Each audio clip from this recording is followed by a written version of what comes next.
Ok, quand on était au collège, on avait appris que his and her, ça voulait dire son, sa, ses. Et que donc du coup, quand est-ce qu'il fallait choisir her et quand est-ce qu'il fallait choisir his, c'était par rapport à la personne qui obtenait ou qui avait l'objet. Alors qu'en français, c'est par rapport au genre de l'objet. Et si du coup on parle par exemple de l'appartenance d'un objet en lui-même, par exemple, je sais pas, si on parle d'un hôtel, ses chambres, on va dire his, on va dire her. Et bien dans ce cas-là, on va utiliser un autre déterminant possessif.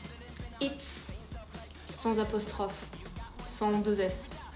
Its rooms.